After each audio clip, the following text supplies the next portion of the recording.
한국인의 전통 음식 문화에는 보양식이라는 특별한 음식 분야가 있습니다. 노약자와 환자를 위한 영양식, 무더운 여름, 삼복더위에 지친 몸을 보양하기 위해 먹는 것이나 심한 육체노동 또는 숙취 뒤에 먹는 음식 등이 모두 보양식에 포함되죠.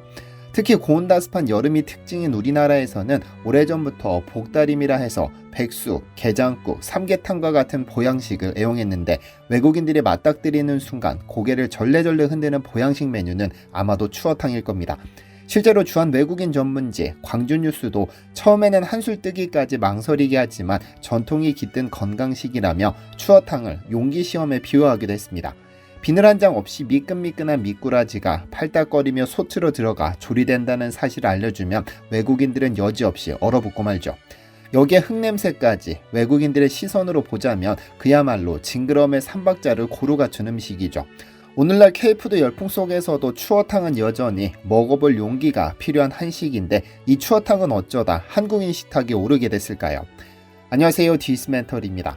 가을이 되면 기억나는 추억이 하나 있습니다. 가을철 벼베기가 끝난 논으로 삽 한 자루에 비료포대 하나 챙겨 들고 진흙 속에 숨어있는 씨알 굵은 미꾸라지를 잡곤 했는데 저녁에 엄마가 끓여줄 추어탕 생각보다 미꾸라지를 잡는 재미가 컸습니다. 그런데 이 미꾸라지를 끓여 만든 추어탕이 조선시대 양반 마님들이 밤에 몰래 먹었었다는 사실을 아시나요? 순수하게 미꾸라지를 잡으러 다니던 어릴 때는 몰랐지만 사실 추어탕은 예로부터 남성의 양기를 북돋아주는 정력 음식으로 굉장히 유명했습니다. 그런데 주로 하인들이나 소장농들이 먹는 천한 음식으로 여겨져 양반들은 드러내놓고 먹지 못하고 밤에 몰래 먹었다고 하죠. 정력에 그렇게 좋다는데 그냥 넘어갈 수는 없었던 겁니다. 그래서 양반집 마님들이 은밀히 추어탕을 구해 밤늦게 남편에게 먹게 했다는 건 공공연한 비밀이었죠. 그런데 추어탕이 남성에게 좋다는 것은 근거가 있는 말입니다. 잔디 영양가가 높다는 것뿐 아니라 양기를 좋게 한다는 의학적인 근거가 있으니까요. 동양의 플레이보이라 불리는 중국 소설 금병매 속 서문경 역시 미꾸라지를 애용했습니다. 소설에서 서문경이 하루에 10명의 여인을 상대하며 정력을 과시할 수 있었던 비결은 미꾸라지 요리였으며 그의 집 병풍에는 미꾸라지 그림이 그려져 있었다고 전해집니다. 금병매는 선정적 내용에도 불구하고 음식 묘사가 방대해 당대 요리를 연구하는 귀중한 자료로 꼽힙니다. 중국의 명나라 때 의학서 본초강목에서 미꾸라지는 양기를 북돋아주는 식품이라면서 발기가 되지 않을 때 끓여 먹으면 효과가 있다고 했습니다. 조선 후기 오주연문장 전산고 역시 미꾸라지는 양기가 약할 때 끓여 먹으면 양기가 살아난다고 했습니다. 그런데 이 책에는 재미있는 기록도 남아 있습니다.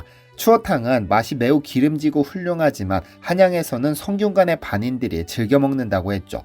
반인은 성균관에 소속된 신분이 낮은 사람들로 노비나 백정보다 겨우 한 단계 위로 취급받던 계급입니다.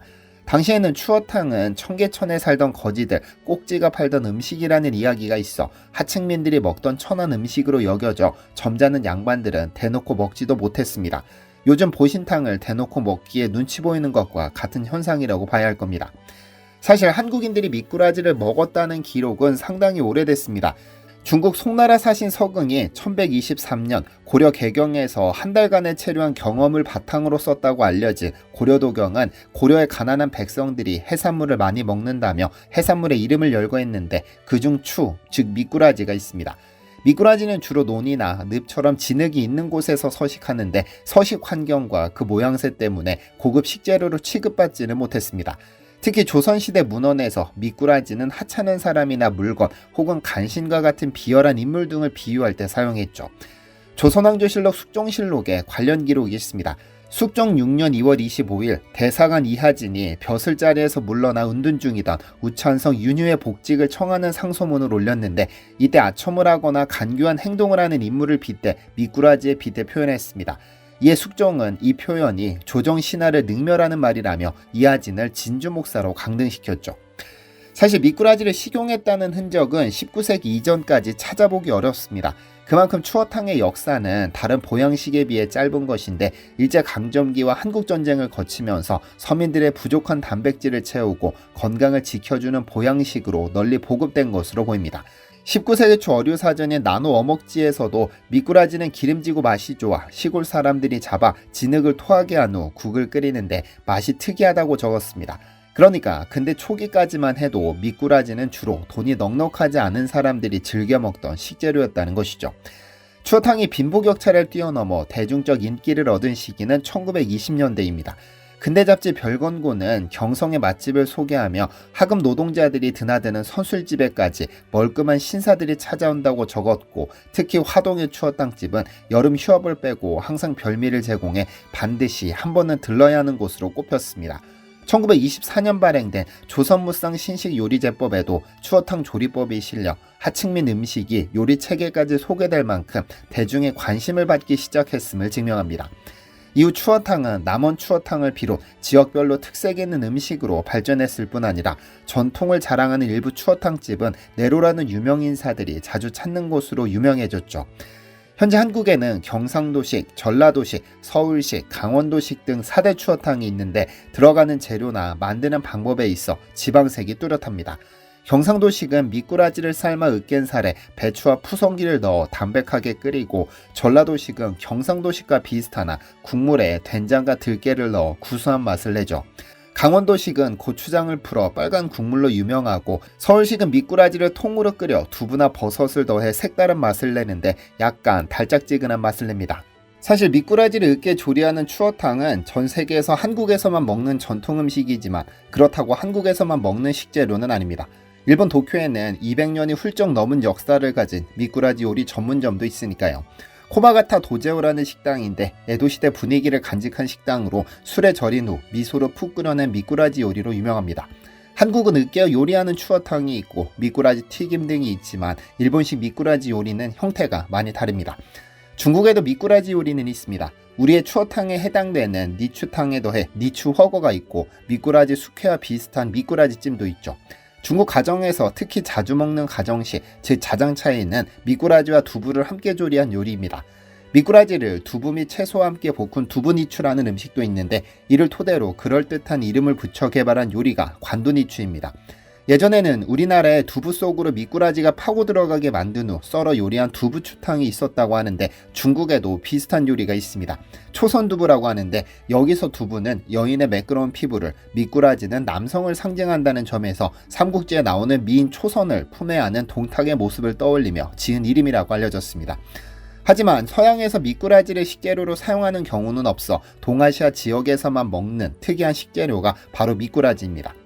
그런데 미꾸라지 요리는 상당히 고난이도 요리입니다. 먼저 소금을 뿌려 미꾸라지의 점액과 흙냄새를 제거하고 깨끗이 헹굽니다. 이후 푹 삶아 살과 뼈를 곱게 갈아 다시 국물에 넣고 된장, 시래기 또는 우거지, 쌀뜨물, 들깨가루를 추가해 진하고 고소한 맛을 완성합니다. 그런데 모든 생선 요리가 그러하듯 비린내를 잡는 것이 관건입니다. 비린내의 원천은 피와 점액인데, 점액은 소금을 이용해 잡아내지만 피를 잡아낼 방법은 없습니다. 그냥 통째로 삶아버리니까요. 그 피비린내를 통째로 삶아내는데, 이 비린내를 없애기 위해 마지막에 산초나 후추를 넣어 향신료로 잡습니다. 그리고 이 비린내를 세계 최초로 잡아낸 분이 감사하게도 제 구독자이신 유광추어탕 대표님입니다. 강황이라는 식재료를 이용해서 말이죠. 강황은 잘 아시다시피 카레의 주성분으로 카레를 노랗게 물들이는 식물로 비릿한 음식에 넣으면 비린내가 사라지는 효과가 있습니다. 그래서 이 조리법을 이용해 특허를 받았죠.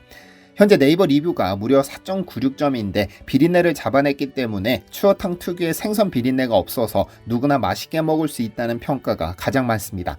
감사하게도 제 구독자이신 유광추어탕 대표님께서 채널 구독자 20명에게 무료로 보내드리기로 했습니다. 네이버 스토어 정책상 무료 구매는 불가능해서 10원만 결제하시면 배송비 없이 유광추어탕을 드실 수 있습니다. 별도로 하실 일은 없습니다. 그냥 맛있게만 드셔주시면 됩니다. 그럼 추어탕 맛있게 드십시오. 시청해주셔서 감사합니다. 디시멘터리에서는 여러분의 제보를 기다립니다. 제 채널에서 다뤘으면 좋겠는 뉴스 또는 널리 알려졌으면 하는 영상은 디시멘터리 네이버.com으로 보내주시면 소중히 제작하겠습니다. 시청해주셔서 감사합니다.